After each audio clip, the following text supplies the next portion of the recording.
नमस्कार दोस्तों। एक बार महात्मा बुद्ध एक गांव में अपने शिष्यों के साथ घने पेड़ की छांव के नीचे बैठे थे।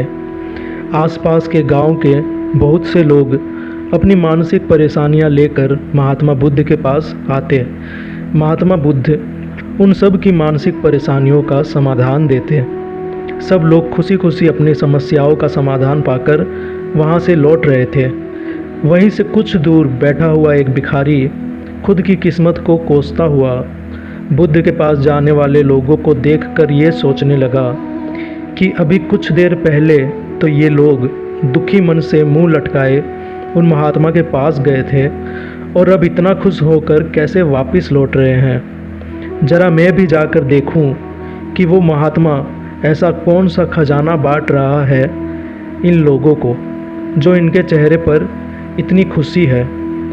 जब वो दुखी भिखारी कुछ नज़दीक गया तो उसने देखा कि ये महात्मा तो लोगों को प्रवचन देकर लोगों के दुख का निवारण कर रहे हैं। ये देखकर भिखारी के मन में भी तीव्र इच्छा हुई कि क्यों ना मैं भी अपना दुख इन महात्मा को बता दूं। मुझे भी अपने दुख का समाधान अवश्य मिलेगा। बस फिर क्या था, समाधान पाने की लालसा लिए भिखारी महात्मा बुद्ध के सामने पहुंचा और हाथ जोड़कर प्रणाम करते हुए बोला, हे महात्मा बुद्ध, मैं भी लोगों की मदद करना चाहता हूं। मेरी बहुत इच्छा है कि मैं लोगों की मदद करूं, लेकिन मैं मदद कैसे करूं? मैं तो बहुत गरीब हूं, न तो मेरे पास धन है, ना ही कोई वस्तु जिससे मैं किसी की मदद कर सकूं। मैं चाह कर भी किसी की मदद नहीं कर सकता। मुझे भगवान ने इतना गरीब क्यों बनाया? हे महात्मा, मुझ पर कृपा करो।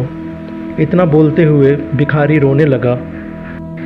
महात्मा बुद्ध बोले, तुम बहुत अज्ञानी हो, क्योंकि तुम अब तक इस भ्रम में जी रहे हो कि तुम्हारे पास कुछ नहीं, जबकि दूसरों को कुछ देने के लिए तुम्हारे पास बहुत कुछ है।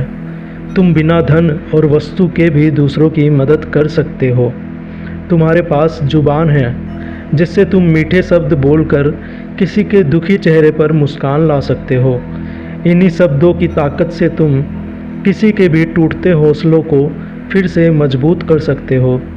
इन्हीं शब्दों की ताकत से तुम किसी के भी मन में सकारात्मक विचारधारा की बीज बोकर उसको गलत रास्ते पर जाने से रोक सकते हो। तुम्हारे पास 2 हाथ है जिससे तुम किसी भी कमज़ोर और लाचार की मदद कर सकते हो।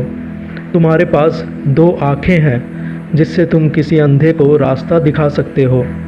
तुम किसी के लिए प्रार्थना कर सकते हो सकता है तुम्हारी प्रार्थना से किसी के बिगड़े काम बन जाए।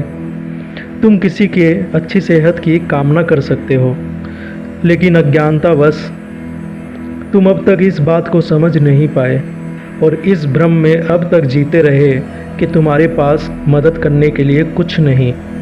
किसी की मदद करने के लिए धन और वस्तु का होना अनिवार्य नहीं है। बिना धन और वस्तु के भी हम कई प्रकार से लोगों की मदद कर सकते हैं। महात्मा बुद्ध के ज्ञान भरे इन सुंदर वचनों को सुनकर भिखारी के चेहरे पर मुस्कान आ गई और वो खुशी से झूमता हुआ वहाँ से चला गया। दोस्तों, ये कहानी, ये शिक्षा सिर्फ भिखारी के लिए नहीं बल्कि हम सब के लिए है। महात्मा बुद्ध के इन बातों से कितना सुंदर ज्ञान जानने को मिला। आज के समय में ऐसे ही बहुत से लोग हैं जो यही सोच सोच कर दुखी होते रहते हैं कि मेरे पास ये नहीं है, मेरे पास वो नहीं है, बल्कि जो है उसी में संतोष करना सीखो और बिना किसी मतलब से लोगों की मदद करो। इसी से आपको परम सुख की प्राप्ति होगी। आशा करता हूँ कि आपको वीडियो अच्छा लगा होगा। वीडियो अच्छा लगे तो वीडियो को लाइक कीजिएगा, चैनल को सब्सक्राइब करके बेल आइकन प्रेस कीजिएगा। मेरी कामना है कि आप सबको कामयाबी मिले जिसके लिए आप संघर्ष कर रहे हैं। मिलते हैं अगले वीडियो में। जय हिंद, जय माँ भारती।